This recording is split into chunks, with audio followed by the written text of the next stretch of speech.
Friends, welcome to fabulous chef. இன்றைக்கி நம்ம சேனலில் ஒரு டேஸ்டியான முட்டை குழம்பு எப்படி வைக்கிறதுன்னு பார்க்கலாம்.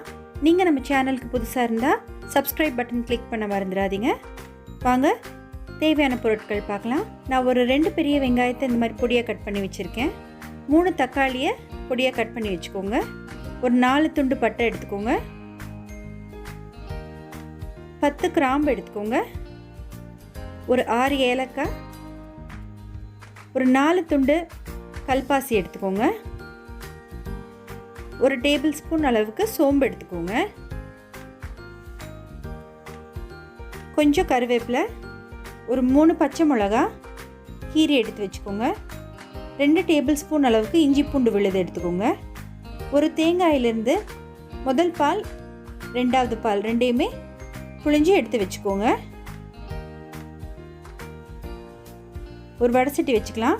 வடைசட்டி சூடானதும் ஒரு 3 டேபிள் ஸ்பூன் அளவுக்கு எண்ணெய் சேர்த்துக்கோங்க. எண்ணெய் நல்லா சூடானதும் நம்ம எடுத்து வச்சுருக்கிற 4 துண்டு பட்டையை சேர்த்துக்கலாம். அது கூடவே 10 கிராம்பு, அது கூடவே நம்ம எடுத்து வச்சுருக்கிற ஏலக்காயும் கல்பாசியும் சேர்த்துக்கலாம். ஒரு டேபிள் ஸ்பூன் அளவுக்கு சோம்பு சேர்த்துக்கோங்க. அது எல்லாத்தையுமே நல்லா வணக்கி விட்டுக்கலாம். இப்போ நம்ம பொடியை நறுக்கி வச்சிருக்கிற பெரிய வெங்காயத்தை சேர்த்துக்கலாம். அது கூடவே ஒரு 3 பச்சை மிளகா, கொஞ்சம் கருவேப்பிலை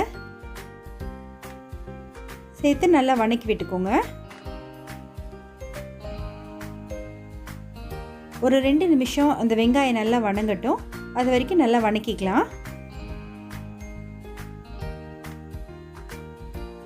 இப்போது நம்ம அரைச்சி எடுத்து வச்சுருக்கிற இஞ்சி பூண்டு விழுது ஒரு 2 டேபிள் ஸ்பூன் அளவுக்கு சேர்த்துக்கலாம்.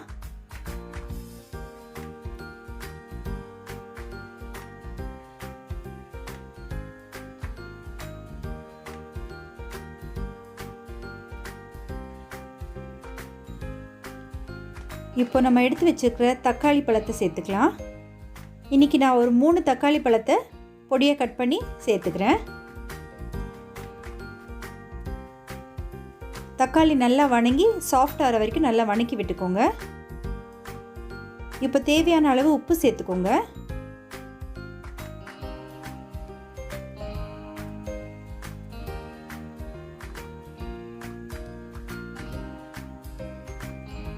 நான் இன்றைக்கி சிக்கன் மசாலா பவுடர் சேர்க்குறேங்க. இது நல்ல ஒரு ஃப்ளேவர் கொடுக்கும் இந்த கிரேவிக்கு. ஒரு டேபிள் ஸ்பூன் அளவுக்கு சிக்கன் மசாலா பவுடர் சேர்த்துக்கலாம். எல்லாத்தையுமே நல்லா வணக்கி விட்டுக்கோங்க. ஒரு 2 நிமிஷம் எண்ணெயில் நல்லா வணங்கட்டும்.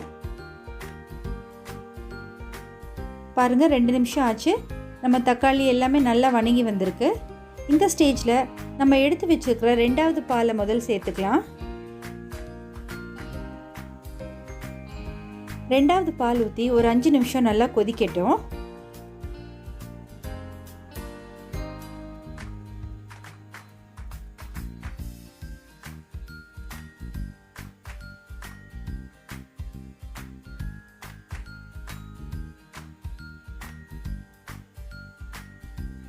இப்போ 5 நிமிஷமாக கொதிச்சுக்கிட்டு இருக்கு. நம்மளுக்கு தேவையான அளவுக்கு மிளகாய்த்தூளும் சேர்த்துக்கோங்க. நான் இன்றைக்கி 1/2 ஸ்பூன் அளவுக்கு மிளகாய்த்தூள் சேர்த்துருக்கேன். நீங்கள் உங்கள் காரத்துக்கு தகுந்த மாதிரி எவ்வளோ வேணுமோ சேர்த்துக்கலாம். குழம்பு நல்லா கொதிச்சதுக்கப்புறமா நம்ம எடுத்து வச்சுருக்கிற திக்கு பாலை சேர்த்துக்கலாம்.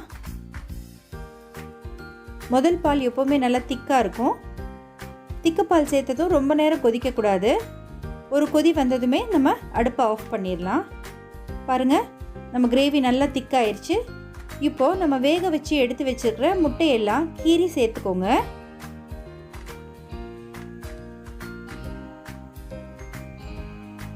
இது இட்லி, தோசை, சப்பாத்திக்கெல்லாம் கூட ரொம்பவே நல்ல ஒரு சைட் டிஷ்ஷாக இருக்குங்க.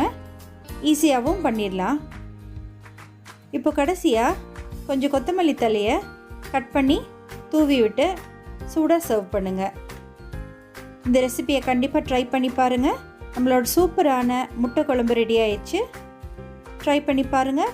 லைக் பண்ணுங்கள், கமெண்ட் பண்ணுங்கள், கண்டிப்பாக சப்ஸ்கிரைப் பண்ணுங்கள்.